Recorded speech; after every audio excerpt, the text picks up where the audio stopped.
This episode is sponsored by Mosquito Shield. Moms, mosquito season is coming and we want you to be prepared.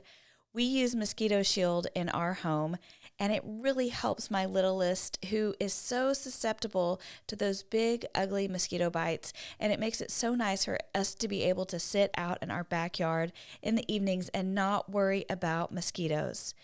Go to moshield.com or get the link in our show notes to get them to come out to see you. Gather Moms listeners will get $25 off their first month when they mention Gather Moms.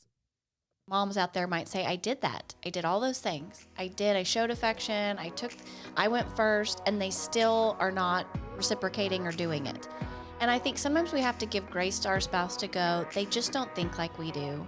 And I really believe that sometimes I can do 1,000 nice things for Greg, and he's very appreciative of them, but he just does not think, oh, I should do that for her.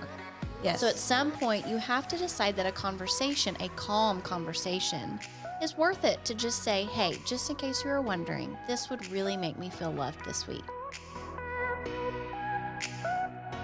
Hey moms, welcome back to the Gather Moms podcast. We are so glad that you are with us as we are talking about mom struggles. Why do we need to talk about mom struggles, Rebecca? Well, who out there doesn't struggle? That's right. I mean, can I get a class from them? For sure. Well, and that's the thing is, I think some people, we are never out here acting like kid experts. And we're certainly not even acting like mom experts. Mm-hmm. What we know, though, as a mom community is the fastest way for a mom to get help is other moms. Right. Because those other mamas get what you're going through. They're going to be able to sympathize, empathize, and offer help in a way that like nobody else can. And ideally, you have some mamas in your corner that are like, okay, sis, here's some help. And also here's Jesus, and point you back to him. That's right. And so we are all struggling together. We just kind of want to normalize that yes. Nobody has it figured out. And what we have the opportunity to do here is talk about those things and get the help that we need. Yes. In fact, I was talking to a mom just the other day. And you know how sometimes when you give a mom advice, you get nervous? Yeah. So you're like, what if it doesn't work for her? Yeah. So I think I said to her, hey, listen, you might ask Jesus if what I just told you was okay, because I don't want to be telling you something that's not right. Well, sure. And we always want to couch it in those terms, right? Of like, hey, this worked for me. Right. Or I know someone that this worked for. Yes. Because we never, like, it's kind of toxic to come to a mom with like, you have all the answers. That's right. Because you don't. Like this side of heaven, we do not know. Thankfully, we have the hope that, James promises us that if any of us lacks wisdom, we can ask God and he gives it to us. Right. So we have that hope and we can lean on the Lord to get the wisdom that we need. But none of us have all the answers. No. Yeah. And I think in our best intentions, sometimes we might say something that's not going to be helpful to another mom. So just claim it, confess it. Yes. Be like, I'm sorry. Yeah. And hey, go back to Jesus first and ask him. Yeah, that's good. So not only are we all struggling together, but we also know that, just like we were talking about, that other moms help us get the help we need so much quicker than anything else. And so that's why right now we are offering you guys this online community for moms. So Rebecca and I are meeting with you every other Thursday, and we're talking about one of these mom struggles. And we hope that it feels like to you that you're sitting in our living room and we are talking about this together. We wanted to do it online so that moms, no matter what country you're in, what state you're in, what state you are in, like literally emotionally in your home, you could join us in any way. And so if you want to be a part of that, just check out in the show notes. We've got the links there because we want you with us. Yes.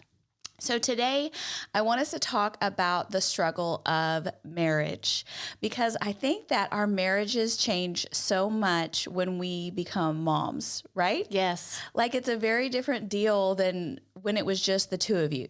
Now, just the two of you was hard. Yes. It's not like it was easy. They can get on your nerves. Yeah. Did you and Greg have any weird things that you fought about or weird disconnections early on in marriage? Well, yeah, because I thought I was perfect. Did you? Yes, and then he didn't.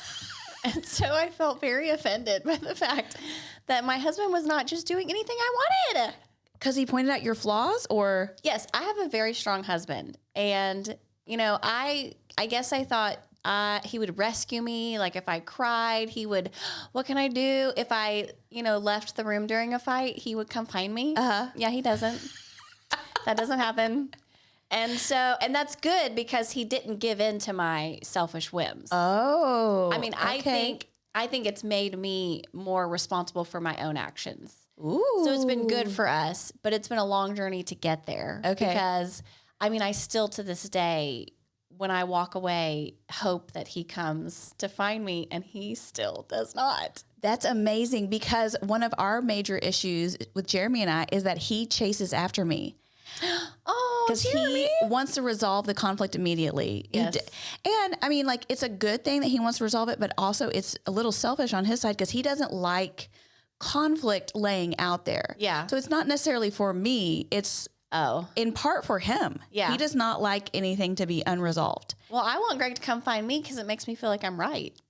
So I guess that's selfish on my part too. This man is not coming to find me to tell me I'm right. Oh, no, ma'am. Okay. He is coming to find me to resolve the conflict because he doesn't want it laying out there. Yes. And I can get real caught up in my emotions, and I know that I need a minute to let the Holy Spirit catch up with Kate. Yeah. Because Kate's out here wilding out on, whatever. Yes. And it isn't my true self. And so sometimes I'll say to him, okay, hey, I need a minute. And he does not like that. Yeah. And so, that has been one of our struggles early on. Like, there were a couple of things where he just was like, man, I feel like I got kind of duped in this marriage thing. Like, one was, he told me before we got married, he was like, the only thing I don't like to do is iron. So if you could iron, that would be great. I think I ironed for that man one time. And I was like, you know what? I don't actually like this either. Yeah. So I can't believe he asked you to iron. That's so interesting. yeah, but now none of us iron. Like, he now intentionally buys only clothes That's right. that do not require the iron. Yes. Yes. If for some reason this man has left his laundry in the dryer too long, by the way, Jeremy does his own laundry. That's not happening in my house. If he has left his laundry in the dryer and it's gotten wrinkly, he'll just rewash the whole thing because he's not willing to. Yes. Yes. He's not willing to get the iron out. How do I get my husband to do his own laundry? How does that happen? Well, something happened, I think, when, I think by the time we had the third kid, I think we sat down and I was like, yo, I can't keep up with all of this, And so I think that's been a good thing in our marriage over the years is we've just kind of gone back to the table and put all the duties of the home and the children back in a pile. Yeah. And gone, okay, who needs to take what at this season of our lives? Right. Because things change. Yes. And like right now I work a full-time job and we have 3 kids. He works a full-time job and we have 3 kids. So we had to decide, what does this look like now? Have you seen that meme where it's like 1 kid equals 1 kid, 2 kid equals 5 kids, and 3 kids equals 4,271 kids? It exponentially changes the whole thing. That's Yes. like so real. Yes. It's so real. So when we went on our honeymoon, we were like staying at this cabin and in the mountains and everything. And so it was kind of like an Airbnb situation. So I cooked breakfast for us every morning. So this man nice. got it in his mind that was about to be his life. Ma'am, I cook breakfast on like Saturdays. Uh-huh. But he was severely disappointed because he thought he was getting breakfast for life. Yes. No. No. The other big one for us early was, it was like his first birthday of us being married. And he woke up in the morning and I was like, good morning. And, like my plan was that we were going to go have dinner that night to celebrate his birthday. Uh-huh. In his family growing up, birthday was morning to night, if not more than that. All the celebrations. So it was all about that person all day long. Every meal, every experience was Yes. about them. And so we ended up having a fight that night because he was like, I just don't understand why, like on your birthday, I asked you what you wanted for breakfast. I drove 30 minutes to the special place you wanted to pick it up. Oh my gosh. And I brought you it did back not to do you. that? I'm like, bro, I didn't know this was the expectation. But funny. so much of that in our marriages are like these unmet expectations. Yes. Potentially unrealistic expectations. Exactly. That we have set that we've never communicated. Right. Right. And so I think we know, just research tells us over and over the things that people fight about the most in marriage are, what do you think? Money, Yes, money. What else? sex, Yes. household duties. And then raising children. I think. Raising children. Yeah. Oh, that's kind of a big one. Okay. And so the thing is that this whole idea of 2 becoming 1 is not easy. It's not an easy thing. I mean, just think how much conflict you had with just like your college roommates trying to live with them and them having difficult personalities or whatever, now you are strapped to this other human being for life. And sometimes that can feel like, oh my gosh, Yes. like I have to live with this for the rest of my life. Yes. That can be a really hard reality. Yes. Especially when you have hope that it will change and you and I are 20 years down the road going, well, it's kind of still the same. The truth of the matter is they're probably not going to change. And so you have to make the decision, do I change or do I let this go? Right. Because your other alternative is just to be mad about it for the rest of your life. Yep. And that's not good for anyone. The thing I think about, even though marriage is hard, and this whole idea of two becoming one is hard, the hope that we have here is that it's a biblical mandate. And so anytime that we have a biblical mandate, something that is a command from God, we are also equipped with the power of God to fulfill it. Yes. Right? On those things, we are never left on our own devices in order to be able to pull it off. God knows better. And so we have the hope that, yes, even though it's hard, he gives us the power to be able to do it well. So I wanted us to talk about a few ways that we can help in this marriage struggle, some things that have helped us along the way. Jeremy and I's marriage is certainly not perfect, but I can tell you that it has calmed down a lot over the years. Yes, praise God. Yes. And we're in a better place. New things come up. And there are always new things to work through. You may go through a health crisis or a financial crisis or a crisis with your kids, and that's going to always bubble up some new issue to tackle. But I think there are some concepts that we could keep in mind that will really help us along the way. Yeah. One is that I think that we remember that when we have a conflict with our spouse, that we would picture us fighting together on the same side against the enemy who wants to destroy us. So often when we get in a fight with our spouse, we see each other on the other side of the conflict. Right? That like we're battling against each other. And it's like you wanting Greg to come over to your side and say, you were right, ma'am. Yes. I would love that. That sounds amazing. And so it pits us against each other, and we see them as our enemy. We see them as, I need to defeat them. If I'm going to win, my point has to be the best. I have need to the last word. I got to make that little jab that's like, oh, you can't say nothing to that because I just like hit it right. Yes. So, but if we can remember that, our marriages, the Bible talks about that our marriages are a picture of Christ and the church. So that's like this, and it says that it's a mystery, right? It's this supernatural, magical thing. And so if we can keep that in mind, we know that we have an enemy who would love to destroy that. Right. His whole objective on this earth is to steal, kill, and destroy. And so when we are fighting, when we are in conflict with one another, we need to remember that we're on the same side of the fight. Yes. We are fighting together against a common enemy, and that common enemy is not your spouse. And so if we can remember that, hey, the reason that we communicate is to restore intimacy. The reason that we're communicating is to get back on the same page, not for me to one-up you or you to one-up me, but to get back on the same page. Right. I think that little changes the way that we talk to each other. It's that whole idea of unity, that for a moment there's disunity in your marriage because you may have different opinions or different ideas or different whatever, but that the goal is that you get back into that space of unity because in unity there's peace. Right. And then you can exist together in a way that's comfortable and enjoyable. Yeah. But as long as you've got that disunity, it's like anything they do gets on your nerves. Yes. And even if you think you've resolved the problem, but you really haven't, you have this little bit of bitterness still in the back of your head that just keeps rearing up. And so I think the idea is that, you know what, I want to be in unity with my spouse because that's the best place to be. Yeah. It affords us the best opportunity to have a good relationship. Yeah. So anything that the enemy tries to put in there like a little crack or stick to mess up your unity, that's him trying to destroy what God has made beautiful. That's right. So I love that you're saying we have to get back on the same side and say, okay, let's figure this out together in such a way that we can get back to unity. That's right. I think one of the ways that we can get back on the same side is by just doing kind of some mental, emotional work of remembering why you fell in love with that person. It's so easy for us to just start piling on this narrative of, he's not meeting my needs. He's not helpful. He does the wrong things all the time. He snores and I can't sleep, right? Yep. We can start piling on a certain narrative, but we can do the emotional and mental work of instead contributing to the narrative in our minds of why we fell in love with this person. Like that endears me so much to Jeremy. When I remember my 20-year-old self, when I remember what made me fall in love with him, it just starts, the people talk about so much, there's so much science that talks about how we have power over the neural pathways that we are putting in our minds. And you can create ruts in your minds where you are contributing to a certain narrative about your spouse, but you also have the power to contribute to a different narrative about them. Yep. And so if we are thoughtful in the way that we think about them, the way that we talk about them to other people, then we can start creating more healthy neural pathways that help us remember the reason why we love them. Well, and the good that they bring to our life and how we would miss it without them. Yeah.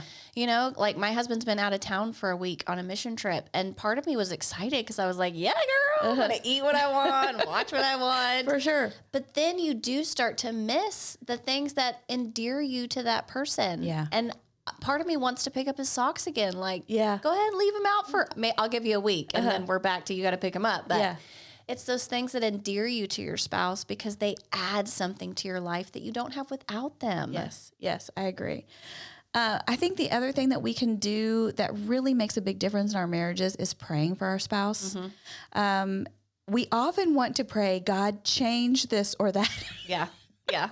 That's our first prayer, right? Yes. It's this thing that's really driving us crazy. And so we just want to rub the genie lamp of God and be like, hey, if you could change this about them, then that would be great. Right.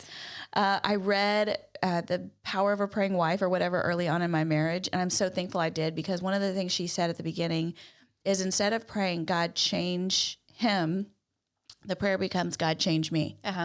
And so there's so much power in looking inwardly about, hey, God, it is really making me nuts that he is doing this or that. Would you change me, change my heart? Help me to see him as you see him. Help me to see him as your precious child. Help me to love him that way, and celebrating him even in prayer, and then praying for change in your own heart.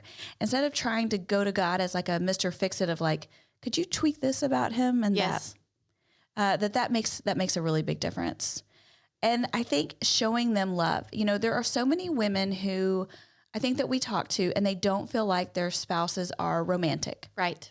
And that's a very real thing. We are definitely struggling with that. It's like your love language is gifts. Girl, yeah, you better be bringing me something back from that mission trip.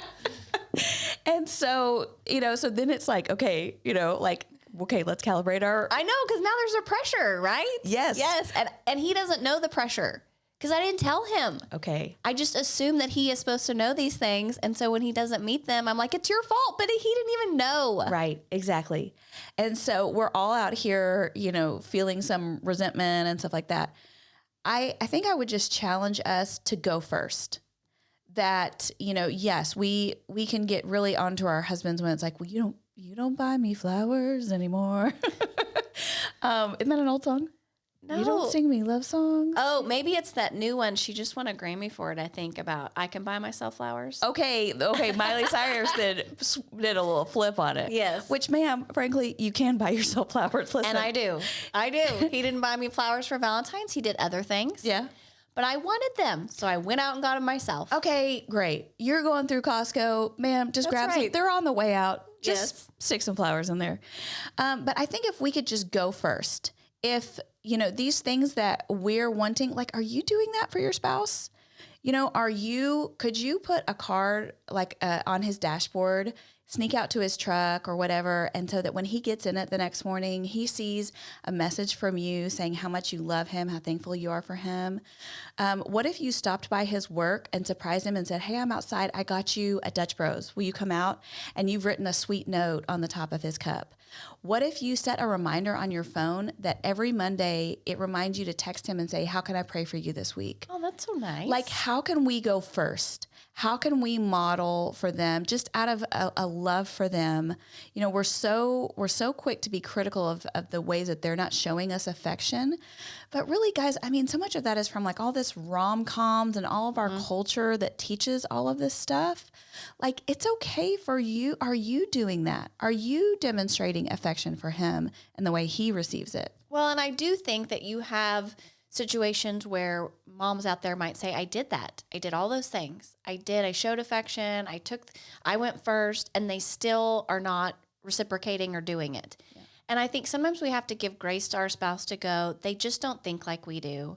And I really believe that sometimes I can do 1,000 nice things for Greg, and he's very appreciative of them, but he just does not think, oh, I should do that for her. Yes. So at some point, you have to decide that a calm conversation, is worth it to just say, hey, just in case you were wondering, this would really make me feel loved this week. Yes. And give them the opportunity to do that without, well, if I do it enough, maybe he'll just figure it out. Sometimes they just need it black and white. No, I think that's a good point, because if you just heard what I was saying of that you're doing this in order to get reciprocation, I think you're going to be disappointed, because that's manipulative, and we don't want to love someone out of manipulation. We want to just love them because we love them. But you're right that if things keep going on and you're not feeling like he's showing you love, then have the conversation.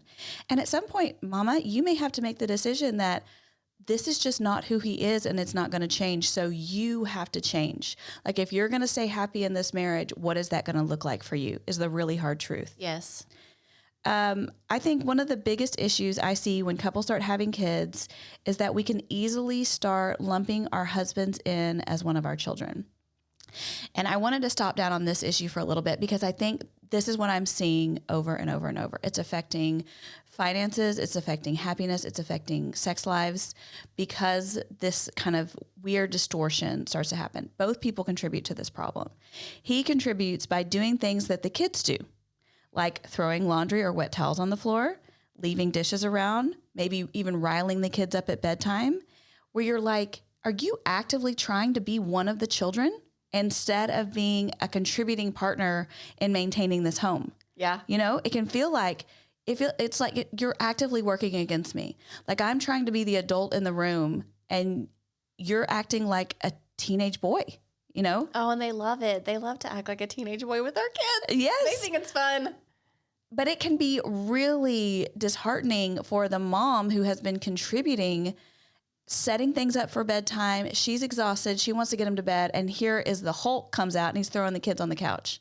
Like, there's a space for that. But if that's happening over and over and over, that can start putting deposits in her bank of, this is not my partner. He's another one of my kids. Yep.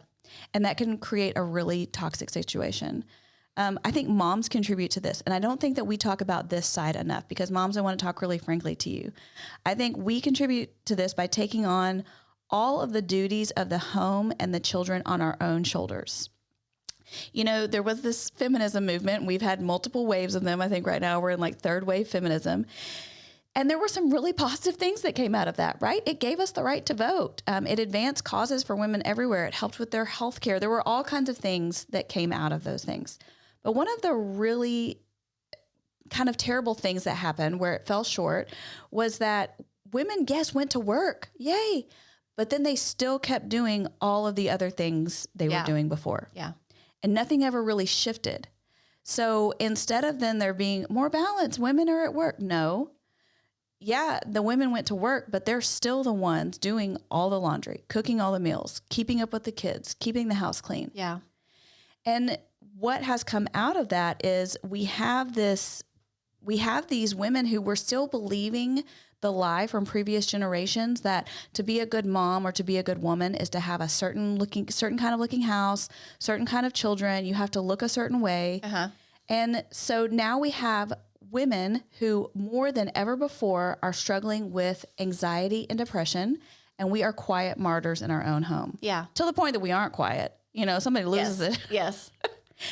And so I just want to say to moms, like, I would argue that if your husband isn't helping share the load at home, likely he is more willing than you're giving him credit for to help. He loves you and your children. However, he is coming out of the same cultural junk that you are.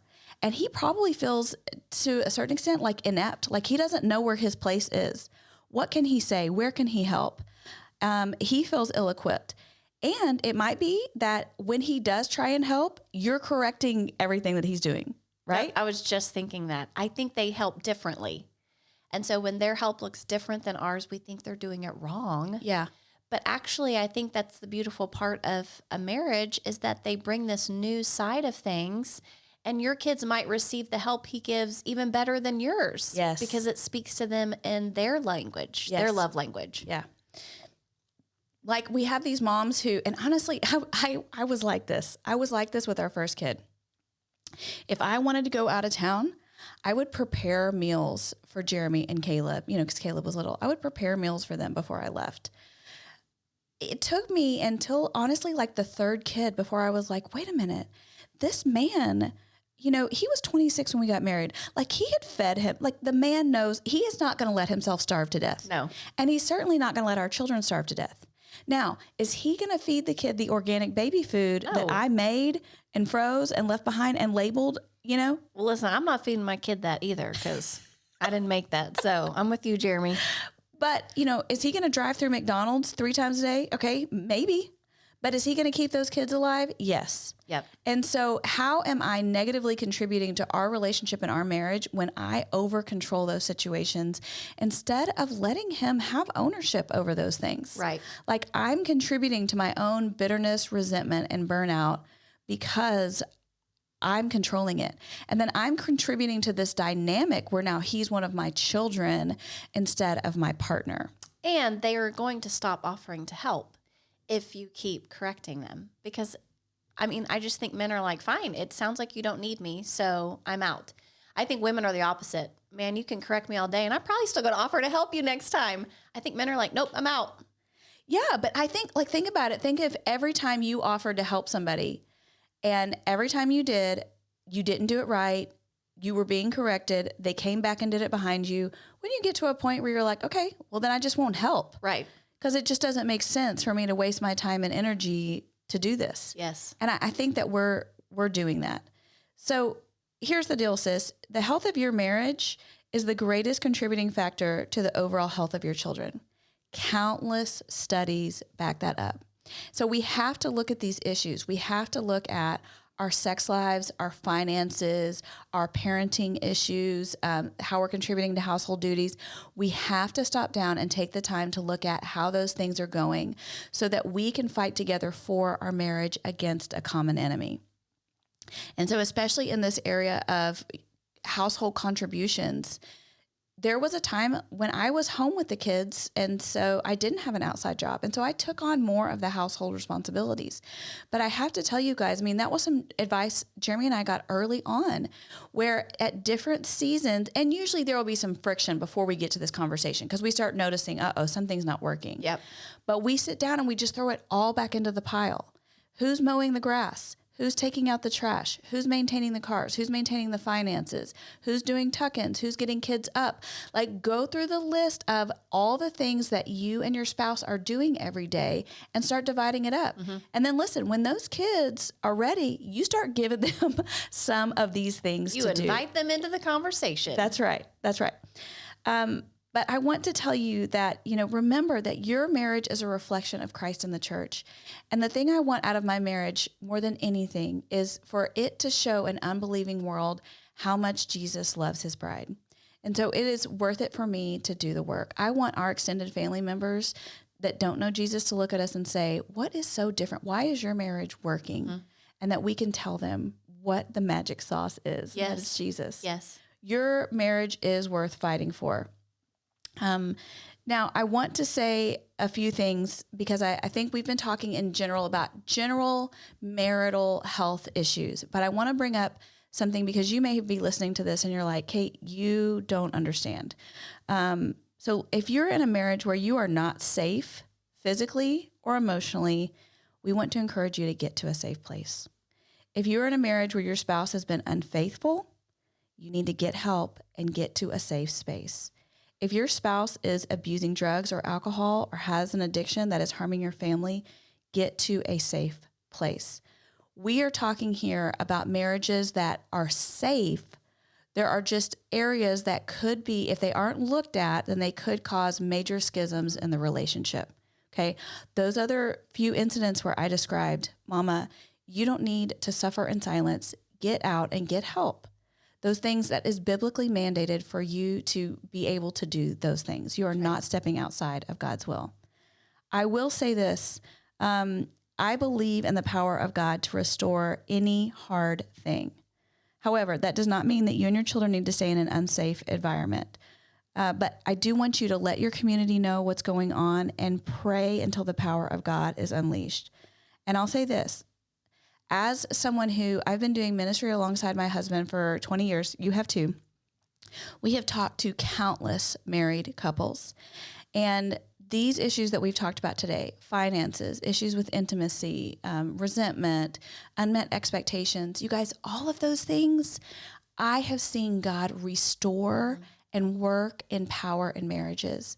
We have gotten to walk alongside a beautiful group of women who, when they started coming to our church, their husbands were not believers and they were not coming to church. And so they decided, well, we're going to go. And they started going to a women's group, and they continued to pray for their husbands, love their husbands. Now, you guys, a few years later, their husbands are now leading life groups. They came to the saving knowledge of Jesus. They are leading their families spiritually. And so we have seen broken marriages restored. We have seen God do incredible things. So I just want to encourage you that your marriage is not too far gone. And if you're just feeling some of these little things where you're like, oh, I'm just feeling like my marriage doesn't feel great, I feel irritated or resentful or bitter, give that to God and just start doing the work. It can be better. We have seen it, and we want that for you. And we encourage you to find a trusted woman in your life that is farther along in marriage, because honestly, those are the best people to talk to. Yeah.